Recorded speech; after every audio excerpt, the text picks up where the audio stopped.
Is this a zombie? Certainly it's one of the more weird and innovative harem anime out there. Released in the winter of 2011, the show is still regarded as one of the better titles of the genre. It does have a strange concept, to say the least. I mean, the main character is a zombie. Thankfully, in this particular scenario, being one of the undead doesn't exactly mean wandering around looking for brain consumption, but rather serves more as an ability to withstand otherwise fatal injuries, on top of super strength and immortality. Coming to think about it, being a zombie does not sound so bad in these circumstances. His flesh does not rot and he remains mostly sane, and able to operate in society despite being part of the undead. Granted, there are some negatives, like extreme sensitivity to light. He has to stay within the school building until twilight, otherwise he risks drying up like a plum. Also, despite having a body that can now take crazy amount of damage, he still feels pain, and believe me, the wounds he receives throughout the journey are insanely brutal. Guess I should give him some extra points for enduring such torment, without completely losing his mind in the process. The anime puts us right in the thick of the action, with a very captivating and even shocking introduction scene. For the protagonist of the story, Aimu Aikawa, gets hit by a bus, flies through the air, and flashes a few girls as he ends up naked on the street.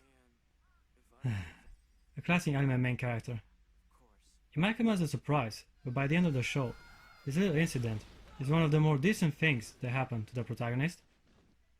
Not sure why Aimu gets exposed to so much suffering and humiliation, and you gotta admit it, the show is entertaining. I guess this was the logic behind it all. Since this poor teenage boy can take a lot of pain, then let's have all this crazy shit happen to him. You're getting off easy this time, buddy. Thank you very much, that's very kind. Well, in the end it worked, as the main character is easily the most entertaining and fun aspect the anime has. Don't get me wrong, the girls are also interesting, but the story overall is rather weak. I'm getting a bit ahead of myself. I haven't finished introducing the main character yet. I was a regular high school boy that in one unfortunate night, while walking home from the convenience store, gets murdered by a serial killer. He's later on brought back to life by a necromancer called Halscythe. Here's where the story begins, as the protagonist tries his best to go back to his normal life, while also fighting all manners of creatures to protect himself and his mistress. Aimu is a fun guy to have around. He's optimistic, altruistic, and even a little sarcastic sometimes. But for the last month I've been a zombie. Yeah! Show some respect for the undead. He values friendship, and it's primarily his personality what attracts girls the most. At the beginning I thought he was a lost cause, and yet, after a few episodes, I was able to understand why so many females find him attractive. He's supportive and open about his feelings, therefore I believe this level of honesty is what made so many offer him their trust. Needless to say, I really enjoyed Aimu as a main character. I even might say that he's one of the better harem kings out there. Okay, now let's get to the girls. First one is of course the necromancer that brought the protagonist to life. Yu, Halscythe, is a little white-haired loli that seldom utters any words. In order to control her immense magical power, she wears armor and surpasses her emotion, resting in silence and solitude. She mostly communicates through her writings. At first it seemed like a gimmick to make her seem cute and innocent, to later on be revealed that her silence is a crucial element of her character. The words Halscythe speaks are so powerful that only saying the word die is enough to kill a person. Here's where her character gets even more complex, as her abilities have her take on the pain of anyone she heals, revives or kills, so it is only natural that Halscythe rarely wishes to eliminate her opponent. Even though she considers Aimu to be her servant, it is obvious that she is in love with him, something that she has yet to openly confess, which leaves the main character daydreaming and fantasizing about their relationship. I got so hungry waiting for you, stud. Got anything I could put in my mouth? Oh, you bet I do. While hanging out in the cemetery looking for the one that ended his previous life, Aimu has the pleasure of encountering Haruna, a cute petite magical girl with a pink chainsaw.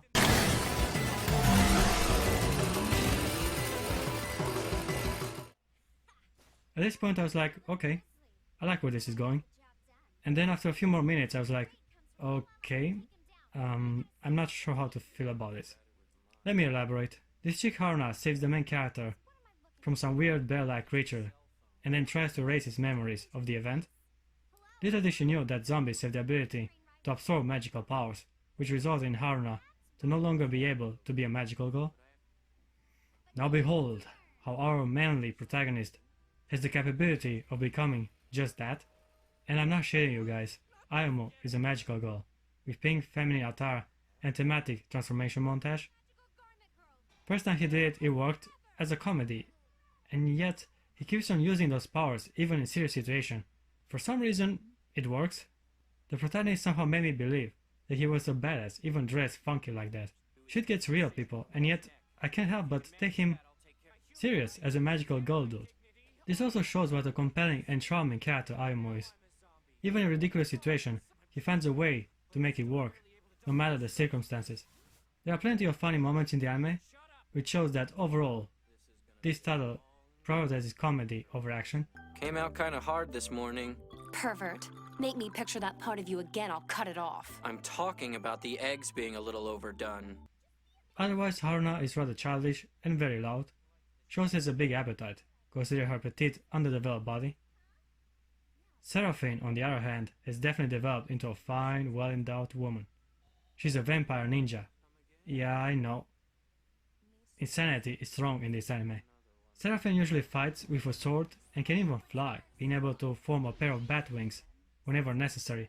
Otherwise, she takes on the appearance of a brunette with huge tits. So far, our chicks have been modest in their bust size. It was about time to finally get some cleavage up in this. Despite the awesome bra, bursting boobs, she sadly has a shitty tsundere personality, using every opportunity available to antagonize the main character, calling him maggot whenever addressing him. Well, what are you waiting for, maggot? Taste it. That? Now there might be dudes out there that are into this kind of verbal abuse, but for me, it got real old real fast, and I wasn't able to enjoy her body as much as I wanted, given her sharp tongue and unlikable attitude. There's a scene where she sucks blood from Haruna, giving her a kiss as an anesthetic.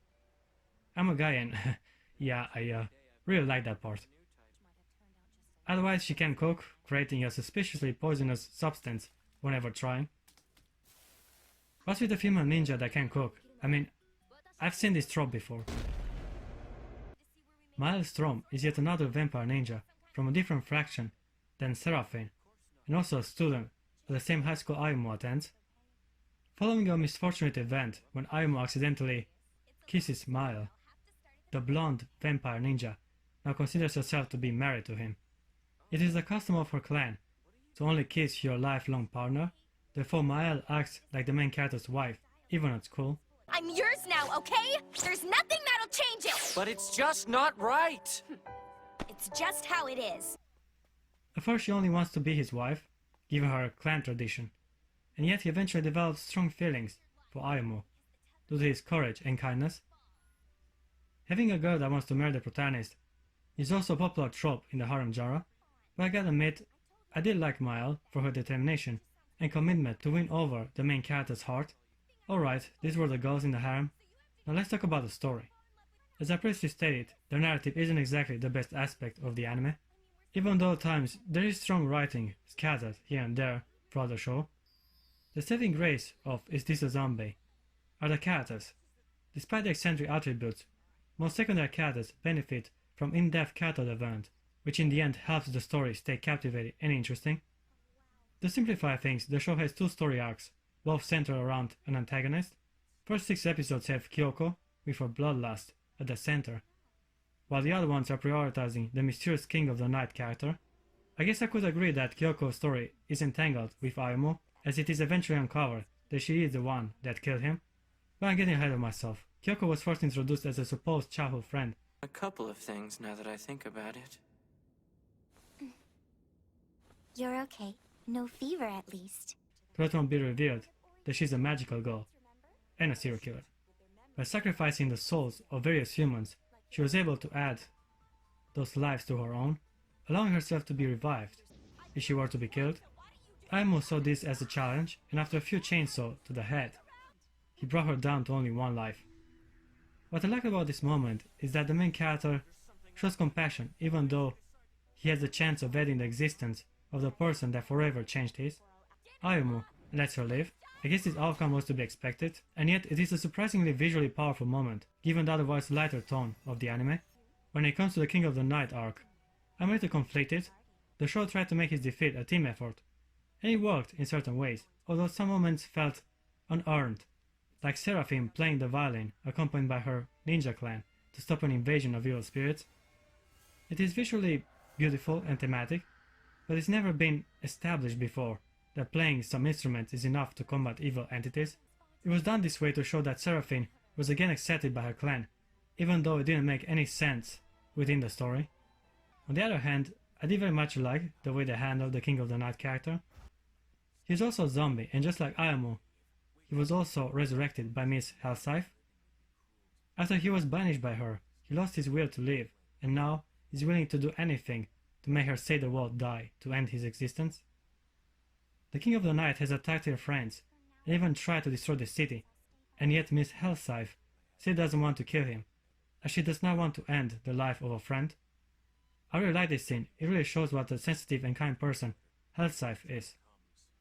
You see, the show has many subtleties that are skillfully hidden beneath a pile of nonsense. Speaking of which, Ayamu's best friend, Tullio, is a very charismatic and funny little fellow. He's jealous of the main character's current situation, as he's living with a bunch of beautiful women, and often pervs out on girls whenever he gets the opportunity. He easily has the best lines in the whole show. I'm far from lonely. There are tons of guys like me in her fan club. You're just jealous because I'm riding the wave of the future. And I'm guessing that wave smells like hand lotion. And on the high note, I'm gonna give you my final verdict for this anime. Is This a Zombie gets a 7.5 out of 10. As I previously stated, the strength of the show lies within its characters and numerous comedic moments. What the hell? That looks like a box of burnt sperm. What gives?